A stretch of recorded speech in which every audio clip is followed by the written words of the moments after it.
প্রিয় দর্শক, আসসালামু আলাইকুম। দর্শক, আপনাদের প্রীতীয় শুভেচ্ছা জানিয়ে শুরু করছে আমাদের আজকের প্রতিবেদন। তো দর্শক, দেখতেই পাচ্ছেন আমাদের সামনে এক আপু দাঁড়িয়ে আছে। আমরা তার গল্পটা শুনবো, জানবো আপু কেন আমাদের ইটির মাঝে আসলেন, তিনি কি বলতে চান। আপু আসসালামু আলাইকুম, কেমন আছেন?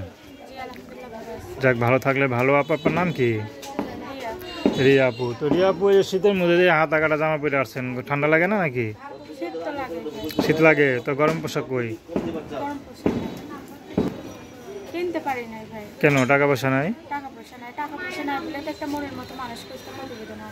আচ্ছা আচ্ছা, পরিবারে কে কে আছে? ও, খালার কাছে থাকেন। বাবা মা কেউ নাই?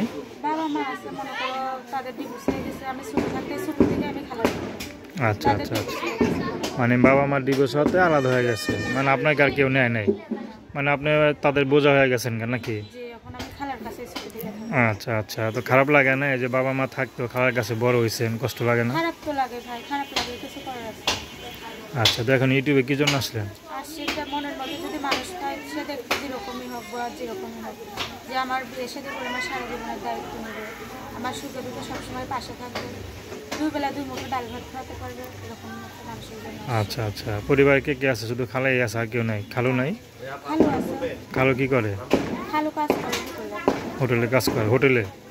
আচ্ছা আচ্ছা আচ্ছা, তো পড়াশোনা তো মনে করেন না নাকি করছেন? না ভাই, পড়াশোনা করতে পারি। পড়াশোনা করার ইচ্ছা ছিল?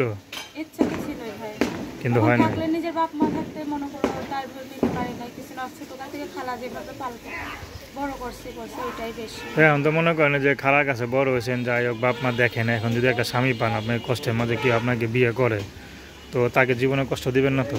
কখনোই না। আপনার দুঃখের মাঝে যে আপনাকে ছায়া দিবে, তাকে ভালোবাসবেন তো সারা জীবন, তার পাশে থাকবেন তো?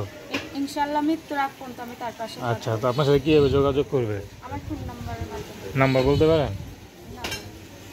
তো দর্শক, আপনার নাম কি বলেন আপু?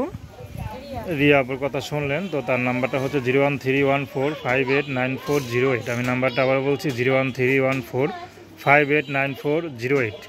তো দর্শক, প্রেম ভালোবাসা, সাহায্য সহযোগিতা, বিয়ে শাদী করা একান্ত আপনাদের ব্যক্তিগত ব্যাপার। তো আসুন আমরা 5 ওয়াক্ত নামাজ পড়ি, সর্বদা দেশের সেবা করি। আসসালামু আলাইকুম।